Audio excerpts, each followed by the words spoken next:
Good morning. അടുത്ത നമ്മുടെ പുതിയൊരു ടോപ്പിക്കാണ് ലിവർ.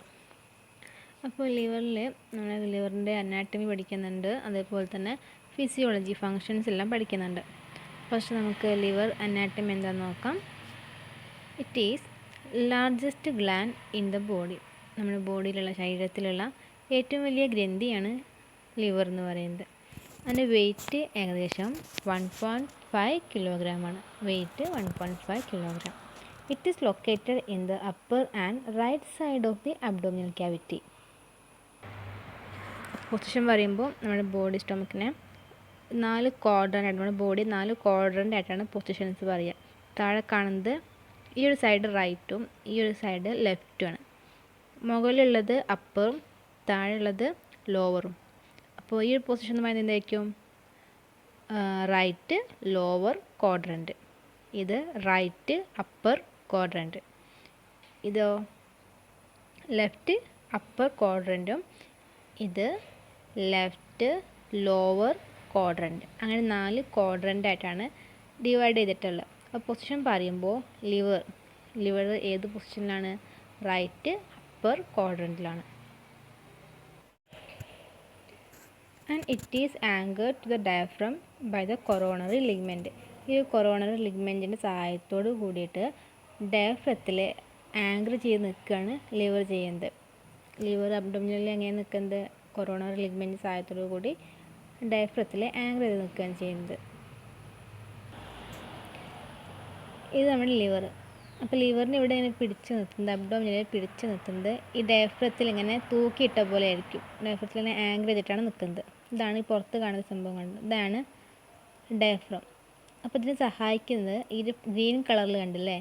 ഈ ഗ്രീൻ കളറിൽ കാണുന്ന കൊറോണറി ലിഗ്മെൻറ്റ്. അപ്പോൾ കൊറോണറി ലിഗ്മെൻറ്റുമായിട്ട് ലിവറുമായിട്ട് കണക്ട് ചെയ്തിട്ടുണ്ട്. എന്നിട്ടിങ്ങനെ ഡയഫ്രത്തിൽ തൂക്കിയിട്ടിരിക്കുക, ആങ്കർ ചെയ്ത് നിർത്തിയിരിക്കുകയാണ്. പിന്നെ ഇതേ സംഭവം കൊറോണറി ലിഗ്മെൻറ്റ്സ് കണ്ടോ? അത് ഈ 2 ലിവറിൻ്റെ സെൻറ്ററിൽ കൂടിയും പോകുന്നുണ്ട്. അപ്പോൾ അതിൻ്റെ പേര് മാറും. അപ്പോൾ ഇതിൻ്റെ പേരെന്താവും? ഫാൽസിഫോം ലിഗ്മെൻറ്റ്. ലിവറിന് ഇത് 2 ലോബാണ്. ലിവറിന് 2 ലോബുണ്ട്. റൈറ്റ് ലോബും ഉണ്ട്, ലെഫ്റ്റ് ലോബും ഉണ്ട്. 2 ലോബായിട്ട് തരംതിരിച്ചിട്ടുണ്ട്. ഇങ്ങനെ തരംതിരിക്കുന്നത് ഈ ഫാൽസിഫോം ലിഗ്മെൻറ്റ്സ് വെച്ചിട്ടാണ്. പിന്നെ പറഞ്ഞിട്ടുള്ള ലിവറിനെ ഇങ്ങനെ ആങ്കർ ചെയ്ത് നിർത്തുന്നത് കൊറോണറി ലിഗ്മെൻറ്റാണ്. ആങ്കർ ചെയ്തിട്ട് അവിടെ നിർത്തുന്നത് ഡയഫ്രം ആയിട്ട് ആങ്കർ ചെയ്ത് നിർത്തുന്നത് കൊറോണറി ലിഗ്മെൻറ്റാണ്.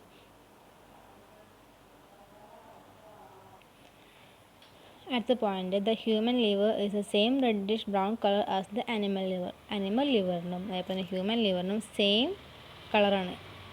ഇത് colour reddish brown colour. Animal ലിവറിനും ഹ്യൂമൻ ലിവറിനും റെഡിഷ് ബ്രൗൺ കളറാണ്. Liver is divided into 2 major lobes. ലിവറിന് 2 മേജർ ലോബ്സ് ആയിട്ട് തരംതിരിച്ചിട്ടുണ്ട്. Large right lobe and smaller left lobe. കണ്ടോ? ലിവറിനെ 2 ലോബാക്കിയിട്ട് തിരിച്ചിട്ടുണ്ട്. ഒന്ന് വലിയ റൈറ്റ് ലോബ്, ഇതാണ് റൈറ്റ് ലോബ്. ലാർജ് റൈറ്റ് ലോബും അതേപോലെ തന്നെ സ്മോൾ ലെഫ്റ്റ് ലോബും ഉണ്ട്. The right lobe include 2 inferior smaller lobe. ഈ റൈറ്റ് ലോബിന് താഴെയായിട്ട് 2 ചെറിയ ലോബും കൂടിയുണ്ട്. Lobes are separated by a sheet of connective tissue called falciform ligaments. Falciform ligament എന്നറിയപ്പെടുന്ന കണക്റ്റീവ് ടിഷ്യൂവിൻ്റെ ഒരു ഷീറ്റാണ് ഈ 2 ലോബുകളെയും ഇങ്ങനെ വേർതിരിച്ച് എത്തിയിട്ടുള്ളത്. Each lobe consist of a mini hexagon shaped units called hepatic lobules. ഓരോ ലോബിലും ഹെക്സഗൺ ഷേപ്പുള്ള ഒരുപാട് യൂണിറ്റ്സ് അടങ്ങിയിട്ടുണ്ട്. ഈ യൂണിറ്റ്സിനാണ് നമ്മൾ ഹെപ്പാറ്റിക് ലോബ്യൂൾസ് എന്ന് വിളിക്കുന്നത്. സ്ട്രക്ചർ നോക്കാം. പറഞ്ഞു ലിവറിന് 2 ലോബുണ്ട്. ഈ ലോബ്സിലൊക്കെ എന്തുണ്ട്? ഒരുപാട് ഹെക്സഗൺ ഷേപ്പുള്ള യൂണിറ്റ്സ് അടങ്ങിയിട്ടുണ്ട്. ഹെക്സഗൺ ഷേപ്പ് എന്ന് പറയുമ്പോൾ 6 കോണുള്ള ഷേപ്പാണ് നമ്മൾ ഹെക്സഗൺ ഷേപ്പ് എന്ന് പറയാം. ഇപ്പോൾ ഇവിടെ നോക്കുകയാണെന്നുണ്ടെങ്കിൽ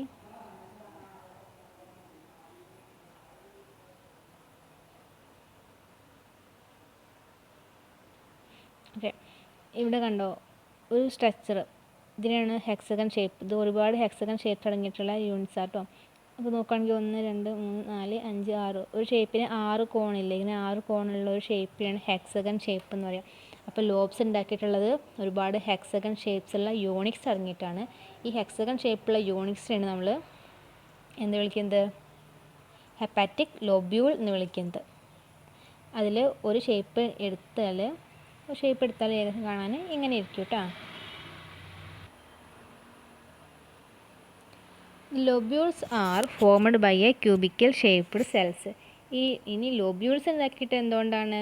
കുറേ ക്യൂബ് ഷേപ്പിലുള്ള സെൽസ് വെച്ചിട്ടാണ്. ക്യൂബ് പറയുമ്പോൾ ചതുരത്തിലുള്ള ഷേപ്പുള്ള സെല്ല് വെച്ചിട്ടാണ് ഈ ലോബ്യൂൾസ് ഉണ്ടാക്കിയിട്ടുള്ളത്.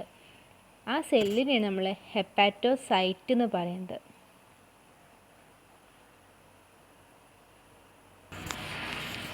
അപ്പോൾ ഇതാണ് ഹെപ്പാറ്റിക് ലോബ്യൂൾ എന്നറിയപ്പെടുന്നത്, ഹെക്സഗൺ ഷേപ്പിലുള്ള സ്ട്രക്ചർ.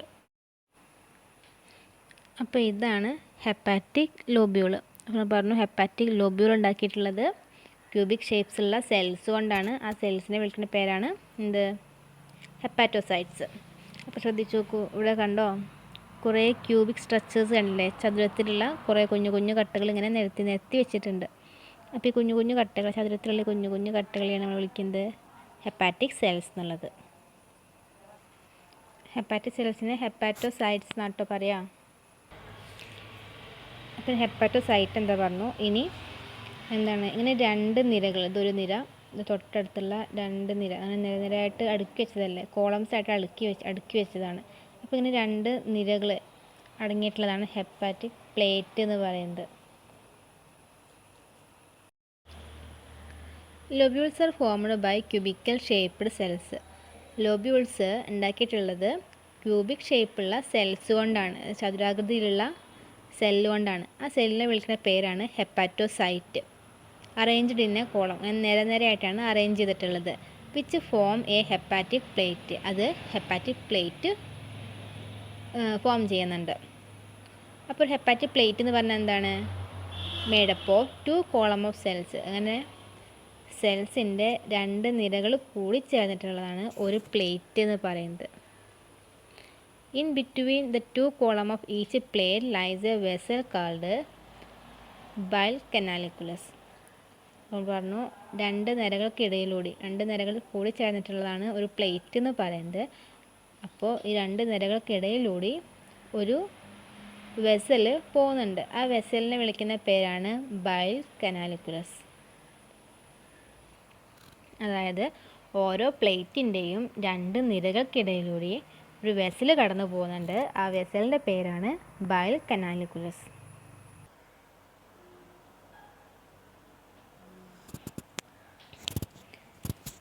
കണ്ടില്ലേ? ഇവിടെ എന്താണ് സെൽസ്, ഹെപ്പാറ്റോസൈറ്റ്സ് എന്ന് പറയുന്നത്. അപ്പോൾ ഇങ്ങനെ രണ്ട് നിരകളുടെ ഇടയിലൂടെ എന്ത് പോകുന്നുണ്ട്? കനാലിക്കുലസ് പോകുന്നുണ്ട്.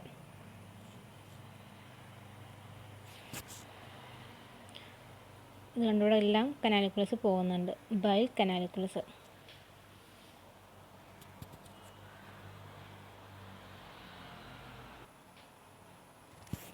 At each corner of a lobule is a cluster of 3 vessels called hepatic triad. ഈ ലോബ്യൂളിൻ്റെ ഓരോ കോർണറിലും എന്തുണ്ട്? ക്ലസ്റ്റർ ഓഫ് 3 വെസൽസ്, 3 വെസൽസ് അടങ്ങിയിട്ടുള്ളൊരു കൂട്ടമുണ്ട്. ആ കൂട്ടത്തിലാണ് നമ്മൾ ഹെപ്പാറ്റിക് ട്രയഡ് എന്ന് പറയുന്നത്. അപ്പോൾ ഹെപ്പാറ്റിക് ട്രയാഡ് എന്ന് പറഞ്ഞാൽ എന്താണ്? Cluster of 3 വെസലാണ്. ഇവിടെ കണ്ട 3 വെസൽസ്, ഓരോ കോർണറിലും 3 വെസൽസിൻ്റെ കൂട്ടം അടങ്ങിയിട്ടുണ്ട്. അപ്പോൾ ഈ കൂട്ടത്തിനെയാണ് നമ്മൾ ഹെപ്പാറ്റിക് ട്രയാഡ് എന്ന് വിളിക്കുന്നത്. അപ്പോൾ ഈ കൂട്ടത്തിലുള്ള 3 വെസൽസ് ഏതൊക്കെയാണ്? ഒന്ന് ഹെപ്പാറ്റിക് ആർട്ടറി. ഹെപ്പാറ്റിക് ആർട്ടറി എന്ന് പറയുമ്പോൾ ഹെപ്പാറ്റിക് ധമനി. പിന്നെ എന്തുണ്ട്? Branch of a hepatic portal vein. Hepatic portal vein, ഈ ബ്ലൂ കളർ കാണുന്നത് ഹെപ്പാറ്റിക് പോർട്ടൽ വെയിനാണ്. മലയാളത്തിൽ സീര എന്ന് പറയും. മൂന്നാമത്തെയാണ് ഇത് ബൈൽ ഡക്റ്റ്. ഇനി ഓരോ ലോബ്യൂളിൻ്റെ സെൻട്രലിലും ഒരു ലോങ് വെസൽ ഉണ്ടായിരിക്കും. ഇതൊരു ലോബ്യൂളാണ്. ഒരു ലോബ്യൂളിൻ്റെ എല്ലാ ലോബ്യൂളിൻ്റെ ഉള്ളിലും സെൻട്രലിൽ ഒരു ലോങ് വെസൽ ഉണ്ടായിരിക്കും. ആ ലോങ് വെസലിനെ വിളിക്കുന്ന പേരാണ് സെൻട്രൽ വെയിൻ.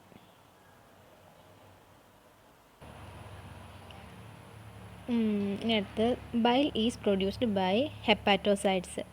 ബൈൽ പിഗ്മെൻറ്റ്, പിത്തരസം അറിയാമല്ലോ അല്ലേ? പിത്തരസം എന്തിനു വേണ്ടിയിട്ടാണ്? നമ്മൾ കഴിക്കുന്ന ഭക്ഷണമൊക്കെ ഡൈജസ്റ്റ് ആവുന്നതിന് വേണ്ടിയിട്ടൊക്കെ ലിവർ പ്രൊഡ്യൂസ് ചെയ്യുന്ന സെക്രീറ്റ് ചെയ്യുന്ന ഒരു ലിക്വിഡാണ് bile.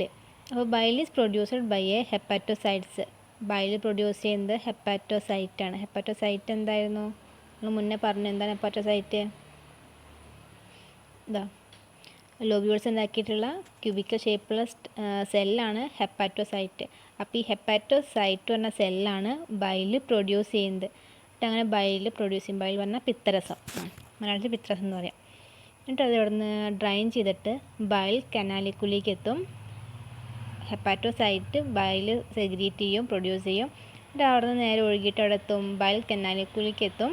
Then into large bile duct. എന്നിട്ട് അവിടെ നിന്ന് നേരെ ബൈൽ ഡക്റ്റിലെത്തും. Which is transported the bile away from the liver and into gall bladder.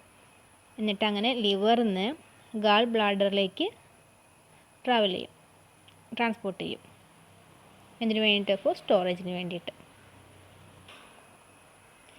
ഇതാണ് ഹെപ്പാറ്റോസൈറ്റ്. അപ്പോൾ ഓരോ ഹെപ്പാറ്റോസൈറ്റും എന്ത് പ്രൊഡ്യൂസ് ചെയ്യും? ബൈൽ പ്രൊഡ്യൂസ് ചെയ്യും. ബൈൽ പ്രൊഡ്യൂസ് ചെയ്തിട്ട് നേരെ അങ്ങോട്ടേക്ക് വരും. ഇത് ഡ്രൈൻ ചെയ്തിട്ട് ബൈൽ കനാലിക്കുലേക്ക് എത്തും. ഈ ബൈൽ കനാലിക്കുള്ളിൽ കൂടെ ഇങ്ങനെ പോയിട്ട് അവിടെ എത്തും, ബൈൽ ഡക്റ്റിലെത്തും. അതിങ്ങനെ ബൈൽ കനാലിക്കുഴി വഴി എവിടെ എത്തി? ഈ ബൈൽ ഡക്റ്റിലെത്തി. ഇതാണ് ബൈൽ ഡക്റ്റ്. ഇത് കണ്ടോ? ഇത് ബൈൽ ഡക്റ്റ്. ഈ ബൈൽ ഡക്റ്റ് വഴി ഈ വലിയൊരു ഇത് കാണുന്നതാണ് ഗാൾ ബ്ലാഡർ. ബൈൽ ഡക്റ്റ് വഴി നേരെ ഗാൾ ബ്ലാഡറിലെത്തും. ഇപ്പോൾ നമ്മൾ ചിക്കൻ്റെ ലിവറൊക്കെ കുക്ക് ചെയ്യാൻ നേരത്ത് കാണുമ്പോൾ കണ്ടിട്ടില്ലേ ഇങ്ങനെ ഒരു കയ്പ്പ്?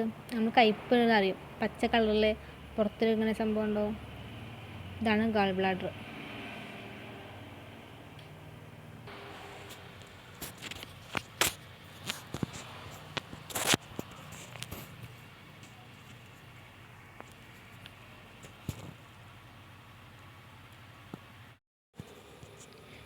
ഇനി രണ്ട് അടുത്തടുത്തുള്ള ഹെപ്പാറ്റിക് പ്ലേറ്റ്സിൻ്റെ ഇടയിലുള്ള ഒരു സ്പേസിനെയാണ് നമ്മൾ സൈനസോയിഡ്സ് എന്ന് പറയാം. അത് മുന്നേ പറഞ്ഞല്ലോ. അപ്പോൾ ഈ സൈനസോയിഡ്സിൻ്റെ ഉള്ളിൽ ഇന്നർ പോർഷനിൽ ഇന്നർ ലൈനിങ്ങിൽ ഫാഗോസൈറ്റിക് സെൽസ് ഉണ്ട്. ഈ ഫാഗോസൈറ്റിക് സെൽസിനെ വിളിക്കുന്ന പേരാണ് കുപ്ഫർ സെൽസ്. ഇത് എന്തിനു വേണ്ടിയിട്ട് വെച്ചാൽ ലിവർക്ക് ബ്ലഡ് കടന്നു പോകുന്നത് ആർട്ടറി കൂടിയും പോകുന്നുണ്ട്, വെയിനിൽ കൂടിയും ലിവറിൽ എത്തുന്നുണ്ട്. എന്നിട്ട് അത് നേരെ സൈനസോയിഡ്സ് കൂടിയാണ് കടന്നു പോകുന്നത്. എന്നിട്ട് നേരെ സെൻട്രൽ വെയിനിലെത്തും. അപ്പോൾ ഇങ്ങനെ വരുന്ന ഈ ലിവറിലേക്ക് എത്തുന്ന ബ്ലഡിലുള്ള ബാക്ടീരിയാസും അതുപോലെ ടോക്സിക് കോമ്പൗണ്ട്സിനൊക്കെ ഇല്ലാതാക്കുന്നതിന് വേണ്ടിയിട്ടും റിമൂവ് ചെയ്യുന്നതിന് വേണ്ടിയിട്ടൊക്കെ കുപ്ഫർ സെൽസ് സഹായിക്കുന്നുണ്ട്.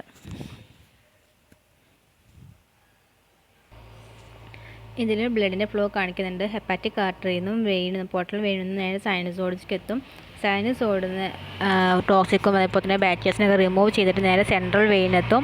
അവിടെ നിന്ന് നേരെ ഹെപ്പാറ്റിക് വെയിന്, പിന്നെ ഇൻഫീരിയർ വീന കവ, പിന്നെ റൈറ്റ് അട്രിയം.